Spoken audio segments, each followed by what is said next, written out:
Greetings and God bless. I just wanted to share a little bit about my experience taking the bus just now. So, Denver, I think it was 2011 or 2012, Denver made pot legal. And so I had heard that that wasn't great, but I had no idea. And when you make a powerful drug legal, people who are chronic users need more. Like after 5 years, the same amount won't get them high. So now there's this concentrate of marijuana, or I don't know what it's called, but it causes psychoses. So you see so many like incredibly deranged people, young people, white people, black people, people tweaking around, like twitching, people yelling and screaming at nothing, people dancing at nothing, and they're all emaciated and have sores. The same people you see lying on the street, sleeping, in the same place. People panhandling inside the grocery stores. They come up to you in the aisle. Um, and so and people having fights on the bus. And so the bus drivers are all safe in their little glass room, but they do nothing. Bus drivers do nothing to protect the people riding the bus. And the thing is, the bus can say, get off or I'm not moving, but bus drivers don't do that. But bus drivers are just like, let the riders kill the other riders. So the bus driver is letting crazy people on, and then he's forcing us to ride with crazy people. Or she, the female bus driver, is making us ride with crazy people. They don't do anything. So the bus drivers are setting us up for getting assaulted. And so tonight, there was a crazy white lady that got on the bus and a crazy young white man who's drunk. Uh, and so they start having at it. And the guy bumps into me, hurts my arm. And there's this Indian family, there's like three children and the father. And one of the little girls was crying because it was scary. And that is Denver. That is Denver. People come here, they're coming to be a tourist, they're coming to be a sex tourist, they're coming to be a drug tourist, they're coming to get high here, they're coming to get laid here, because Denver is the Las Vegas of the Rocky Mountains, and it's so decrepit. Like some parts of it is just such a nightmare, and compounded with high altitude, people are not getting enough oxygen. So the effects of drugs and alcohol and dehydration, it just hits people harder here than I have ever seen anywhere. I've always been a pedestrian. I've never known how to drive. And I've lived in New York. I've been in New York at 2 o'clock in the morning every night last summer, or not, whatever, different times. And New York was never as bad on different streets. That as it is here at any random street, any random bus ride. When I was on the bus in New York, never were people fighting, and because bus drivers, I don't think they would allow that in New York. When I was growing up, bus drivers would just kick people off. But no, in Denver, your life is completely in your hands. Your children's life is completely in your hand, and the bus driver is going to let crazy people. The city of Denver is going to let crazy, violent people run around on the streets. And too bad if your child gets hurt. Too bad, or if you get hurt. The city of Denver could care less. Perhaps they want it. Maybe they want a big story. Maybe it fits their agenda. Maybe they want the money that your injury will cause, your death will cause somehow. Maybe they make money off of how many innocent bystanders are injured by the local, fentanyl addict or drug addict. I don't know. Like Denver is an open air mental asylum, and it's like it seems like it's a deliberate destruction of Denver. Denver has, it has good infrastructure, but like it's just there's just something super dysfunctional. And I'll see tourists, I'll see conventions, and they're all in their groups, in their family group and in their convention group or something like that. But as somebody who is a local, like, it is just such it's there's just something so wrong. And if you are a healthy person who likes to walk, who just takes public transportation, is trying to live lighter on the planet, like Denver, you are just in such trouble. And there's people who talk about like pedestrian friendly cities or bike friendly cities and stuff like that. And something I think that they forget about are the dangerous, crazy homeless people. When I was living in Rapid City, South Dakota, there were groups of Native American people who would corner me at the light as I was trying, before I could cross the street because the traffic. So traffic's going here, then a crowd around me, so I'm trapped between flowing traffic and the group that's demanding reparations from me. And this has happened multiple times. The dead of winter, icy sidewalks. I'm just trying to stay upright and not fall because nobody takes care of the sidewalks. Nobody salts the sidewalks. Nobody shovels the sidewalk. So your life is in your hand every little second when it's icy, and it's icy for like 4 months. And then these people lurk in places that you're not noticing because it's windy and it's, icy and it's freezing cold and you're just trying to not die. And then people are like, give me money. You owe me money because you're white.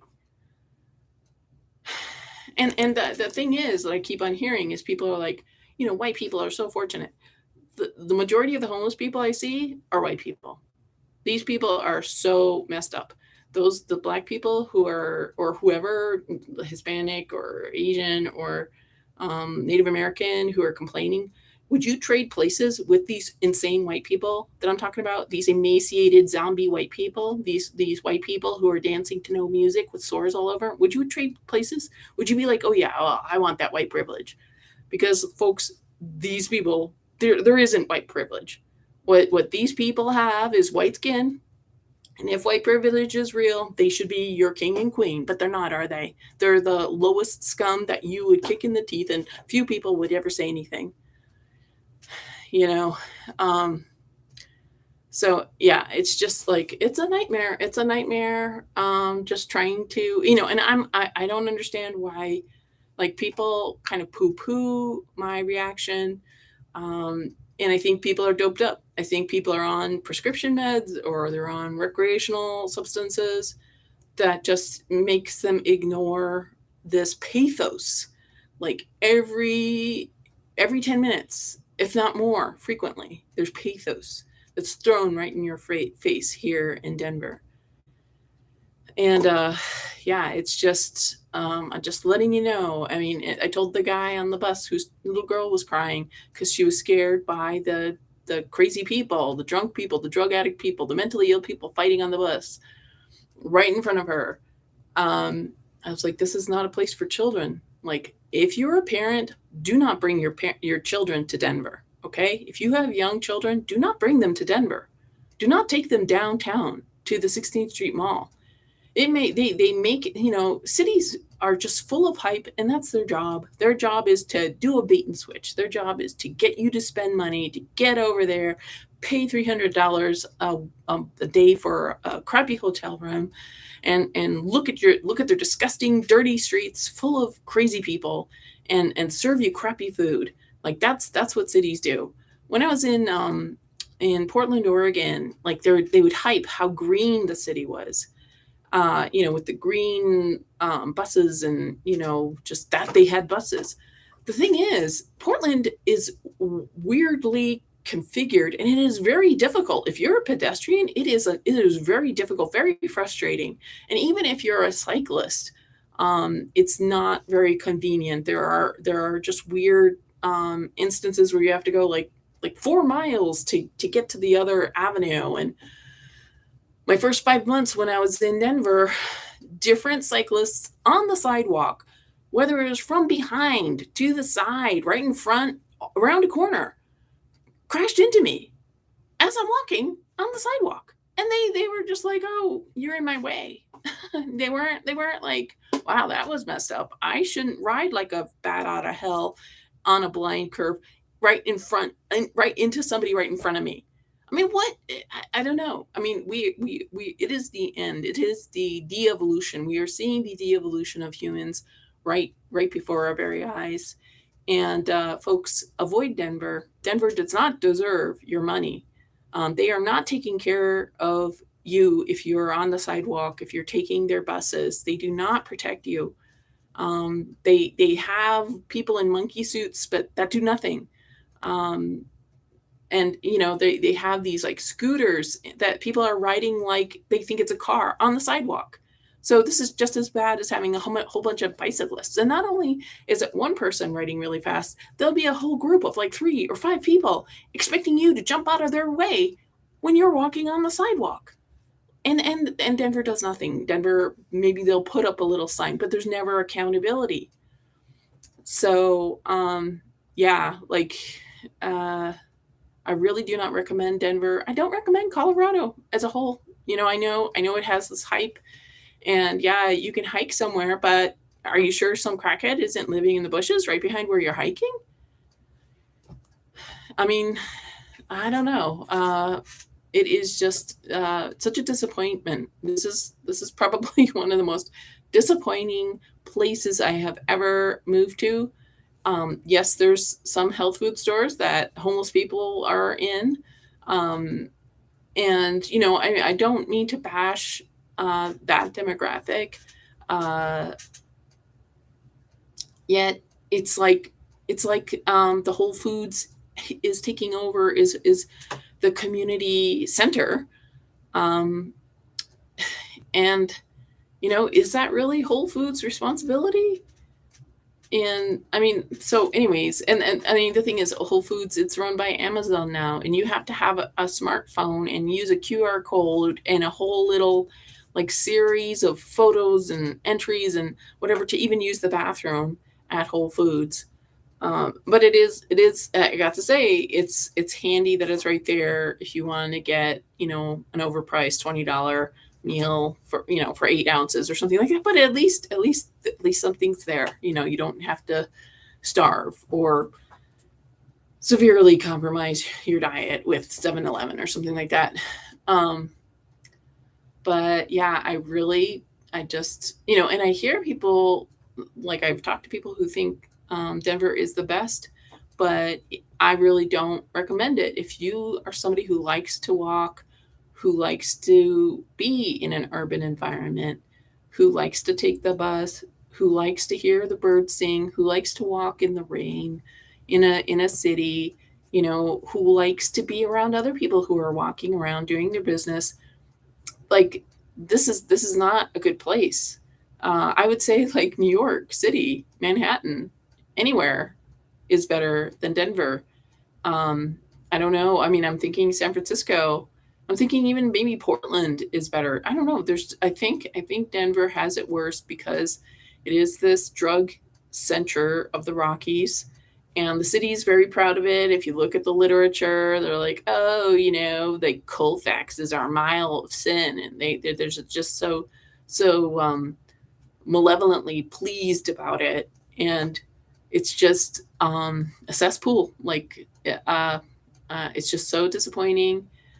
And yes, I've contacted the city about scooter people going too fast and like trash not being picked up at bus stops. And the scooter stuff they blow off, but they do seem to take care of the trash at bus stops after you complain. But it's like a whole pile. Like, and homeless people live in the bus stops. So if you're, or they live on a bench, and so there's just all this disgusting stuff around a bench, and the homeless people here are just it's just they're a catastrophe. There's just all these people who are so devastated. They've lost their humanity here in Denver. And Denver's like, oh, it's their fault. Oh, they just don't want to play the game, you know. And having grown up in New York and lived in a lot of major cities, this is not normal homeless behavior. Like, there is something about Denver that makes the homeless here so horrific. And I would say horrific is a good summary for being in downtown Denver, past like 10 a.m. You're, it's a crazy town. I'm thinking maybe like 8 to 10 a.m. is probably nice on a Sunday, you know. So, oh, and lastly, so this last month was Pride, and uh, this lady. So there's a diverse population here. Asian, Hispanic, uh, Black, African, Indian, like East Indian, and people from all over the nation come. So there's these two black couples, and they were like alpha couples, just perfect hair, perfect whatever outfits and everything. And this lady had her boob hanging out, and I was about to say, hey, I think your chest fell out, like maybe you made a mistake. But then I realized, oh, it's Pride. And so they thought they were being edgy or something like that. And I'm just like, I don't want to see that. Like, once a month I will see a homeless man, his pants off his butt, because he's so out of it he doesn't have his pants up covering his butt. Like, there is something weird about Denver that this half nakedness goes on. And isn't that called public indecency? Like, okay, maybe Pride and the lady doing her thing, maybe that's Denver trying to be cool. But when you have homeless people with their showing their nether regions by accident, like, shouldn't something be done? But no, no, I mean, there's all these people in their blue shirts, blue and black outfits, doing nothing, or maybe they are doing something. Maybe it's like when it's really bad, when there's something. But when somebody's just flipping out and screaming and hollering and twitching and dancing and screaming, well, you just put up with it because you're in a mental institution, and this is how the mental institution that is the city of Denver, that's how it rolls. So yeah, be warned, folks.